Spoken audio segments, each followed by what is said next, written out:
Family and fellow soldiers, I'm the professor, and this is the moment of truth. It's election season, but nobody's talking about what black people are going to get. All they're talking about is what black people need to give. And what do Democrats want from black people? Well, to hear the bootlicks tell it, all they want is one word with 4 letters. Vote. You know, their refusal to represent black people's interest has made vote into a 4-letter word all right, but not for the reasons they think. They've noticed that black people, especially these young black folks, the under 50s, aren't doing this. Too many people died so we could vote. That's not having any impact. The white media reminds us that there are people trying to suppress the black vote. Do tell! And who exactly is stopping black people from voting? Republicans are trying to stop black people from voting, that's who. But what else is new? The bastards have been up to that trick since forever. They got caught in 1984 attacking the black vote. And not coincidentally, 1984 was the year that Ronald Reagan won the presidency by the largest political landslide in presidential election history.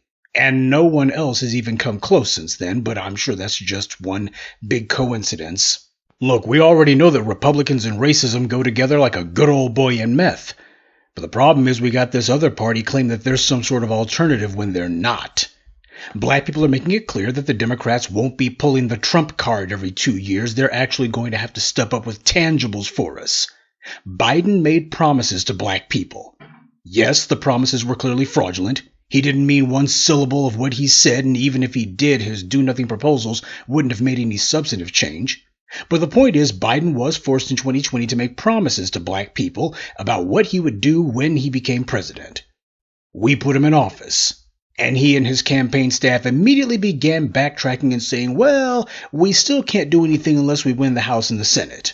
So no sooner than Biden wins the presidency, than the goalposts immediately grow legs and start running away. Black voters gave the Democrats the House and the Senate. Biden had no excuse not to do anything, so what did he say to black people then? Nothing. He didn't say anything. The do-nothing, lift-every-voice plan he was proposing, he doesn't even mention that anymore. He doesn't even have the nerve to acknowledge that he's not going to do it and obviously never intended to. His White House-level Police Accountability Commission, he mumbled something about how he can't do it, his White House doesn't have enough time, and well, maybe Congress can do it, but he doesn't have time. And that's the last he ever said about that. He signed an executive order for federal police, which didn't mean much because most of the violations of black people's rights happened at the hands of local and state law enforcement. But even that pathetic gesture was a joke because while he was signing that meaningless executive order, his own inspector general, at his request, was busy before the Supreme Court telling the right-wing conservative majority to strike down the Miranda warning. Biden didn't say one word about all these broken promises, all these lies, and all these betrayals. And you know who else didn't say one piddling word about them? Your white media bootlicks.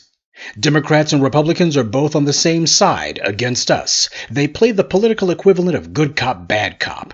One of them attacks us, threatens us, calls us names, and the other one pretends to be sympathetic to us, but that's just to make sure that we don't decide to do anything to protect ourselves from the bad cop.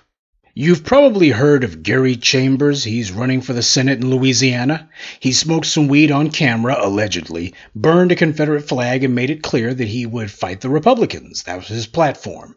I know the criticisms of Mr. Chambers, and this isn't an endorsement. I'm simply talking about his candidacy for office. I know that there's some ADHD types out there who have knee-jerk reactions. Whenever you say a particular word or name, it just triggers them with an uncontrollable response. Anyway, Mr. Chambers may have been ready to go to war against Republican Senator Kennedy, but his biggest fight has been against the white Democrats in Louisiana who don't want him to have the nomination. He's now claiming that the Louisiana Democratic Party is pulling a Bernie Sanders on him. That is, that they're using what they claim to be some sort of rules or bylaws of their committee just to basically say we're white and we say you can't get the nomination. And this is very common for the Democrats. No matter what the procedure is supposed to be officially, they always have some bylaws or some obscure exception to every rule that allows them to ignore the rules arbitrarily. Or, as Mr. Chambers said, they make up a rule or demand some sort of change to the rules on the fly if it looks like someone has beaten them at their own game. It's not about winning elections, it's about maintaining white supremacy, and both political parties do this. The Democratic Party is not a political party as much as it is a private party, and black people are not invited. Instead of getting behind one candidate, the Louisiana Democratic Party decided that they would say that they'll endorse every candidate. But of course, if they're endorsing every candidate, that means they're not endorsing anyone at all. This is the political equivalent of all lives matter. So on the one hand, you have Republicans suppressing the black vote by keeping black people from the ballot box, and on the other hand, you have Democrats fighting to keep black candidates off the ballot altogether. This is a distinction without a difference. Both Democrats and Republicans want to ensure that black people have no say in who makes policy. So if Democrats are doing everything they can to keep black people off the ballot, then am I supposed to believe that they want to do anything for black people? Who exactly are black people supposed to be voting for? And where are the bootlicks to call all of this out? Roly-Poly gave a pathetic one-and-done mention to what happened with Mr. Chambers, but what he didn't do was say that it makes no sense for black people to vote for federal office under these circumstances. The problem isn't that a black candidate can't win the Senate in Louisiana or a number of other states. The problem is the Democrats, like the Republicans, have decided that those positions are the private preserve of white people. And if these are the kind of things they're doing to black folks who are desperately trying to be part of the Democratic Party, then what kind of fool thinks they're not pulling even worse dirt in D.C. or these state capitals against black folks? We have no friends. These bootlicks on TV are there to push the message that black voters need to stay engaged. You see, white power can deal with some rowdy right-wingers who storm the Capitol because they're not threatening the system. The January 6th insurrection was about reinforcing white power, not overthrowing it, so the government's got that one handled. They know what to do about that. The uprisings of 2020, however, was another matter. If black people decide that they're not going to waste their time voting, then the only other option is for them to be in revolt. The black bootlicks on cable are sock puppets for their white political masters. As I said at the beginning of this morning briefing, their job is to deliver a one-word, four-letter command. Vote. But the truth is, they know you haven't gotten anything for your vote in decades, and certainly not from these con artists on TV and in these political offices.